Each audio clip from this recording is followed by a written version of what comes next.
So my go-to camera for the bulk of the videos I do, especially outside of metal detecting, is my Canon T3i, which is a DSLR. I have it equipped with the Rode VideoMic Pro, and it's just an awesome setup. Great video quality, I can really control the depth of field and get some great shots, and that mic is just awesome. However, it was just a little too much camera to be hauling around in the woods with me, and I hated getting dirt all over it, so nowadays I use it pretty much just to capture my final find shots, and I just use an old iPhone in the woods, which is actually missing at the moment, so hopefully that turns up. I used to have to get pretty creative with the iPhone in order to get some of the more dynamic shots, but now I just have this bendy legs tripod guy, and that has been pretty handy. I also used to use a GoPro Hero, I think it's the 5, but I honestly don't find this camera all that user-friendly, and I think it's pretty limiting in the quality of shots I can get with it, or at least with any ease, I should say. Like, it's great for capturing really cool, unique shots, and you can set it up to have a really ridiculously high frame rate, so you can get some really cool slow-mo stuff, and I like looking down the shaft of the detector. That's a cool perspective. But the files are actually very slow and hard to work with in my program. I guess they're just not natural to the age of my program, or whatever the reason, I use it pretty sparingly now. It's just too much to work with. My most recent addition to my filmmaking arsenal is this Canon SX230, which is like a $100 camera that I just happened to acquire at a flea market for like 10 bucks. I'm mostly going to be using this to capture the wide shots of me out there swinging the detector and the scenery shots and stuff like that. Anyway, as far as the filming process goes, I have it broken down to a pretty good system. I still mix the process up a little bit now and again situationally, but basically it goes like this. I get to a location and I get myself a nice intro shot. Then I don't film anything else until I start finding stuff. When I find something, I stick it right back down on the ground, I grab out my iPhone, and I pretend to pull the object out. Yeah, maybe it's kind of cheating, and sometimes I do a genuine reveal if I just know it's going to be something good. But if I filmed everything I pulled out of the ground like that, I'd have a lot of footage of a lot of garbage. Anyway, after I found a few things, and I know this is actually going to make for a decent video, that's when I start collecting what's called B-roll. The shots of me swinging, the shots of me digging, and maybe some scenery. And I like to get like 2 or 3 shots each of different kinds of things like this, just to sort of break up the monotony of just like, oh, here's a find, hey, here's a find, here's a find, you know, all the point of view stuff.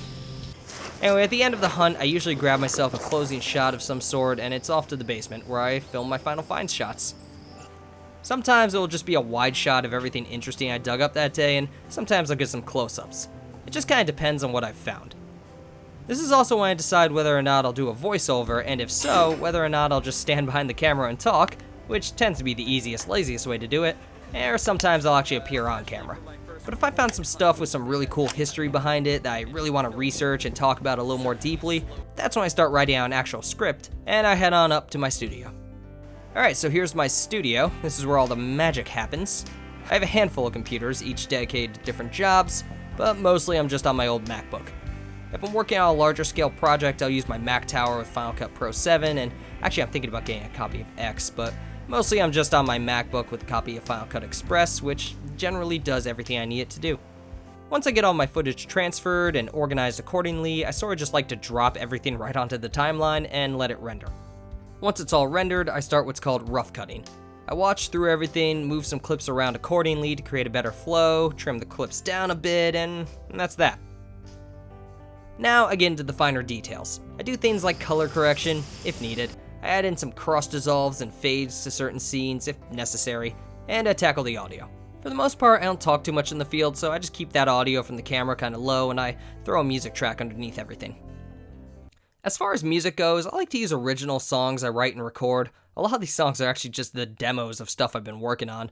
I've especially liked using my soft rock, acoustic, Chapman stick-based stuff lately. It's just more fitting than the ska or punk rock stuff. And it's also forcing me to write more, which is good. I often like to cut video to the music track just to create a nicer flow. So like when the next beat or measure starts in the song, I'll cut over to a new scene.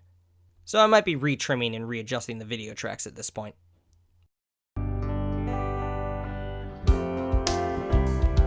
If the audio is ever kind of bad or something, like here in this intro shot where we're all just chatting in the background, I'll cut it out entirely and throw like a nature-y background soundscape of birds chirping and what have you underneath it.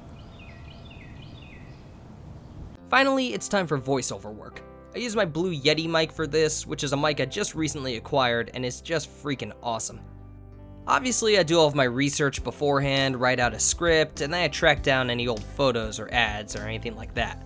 And speaking of old photos, a lot of times when you pull a photo off the internet or something, it's usually too small to fill out the screen, or at least sometimes it's too small to fill out the screen. So there's a little trick you can actually use here, so long as your editing program allows for multi-track editing. Simply take a photo you want to use, drop it down on the timeline, then blow it up real big. Put a blur effect on it so it doesn't look all pixely.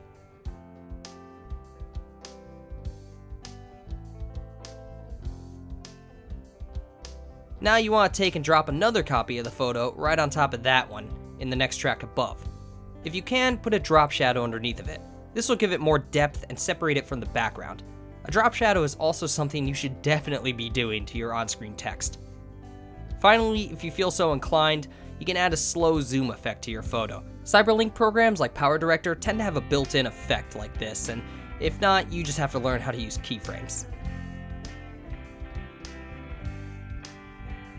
Anyway, after all that's done, I simply drop in a PNG of my logo at the beginning and add in any text I need with a drop shadow, and then I add in my outro slide.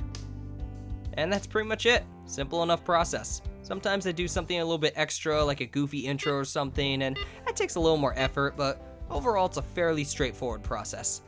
Anyway, I hope this helped anybody out there who was maybe looking for some pointers in this department, or at the very least, I hope it was entertaining to watch. And at any rate, and as always, I thank you guys for tuning in, and I hope to see you guys next time.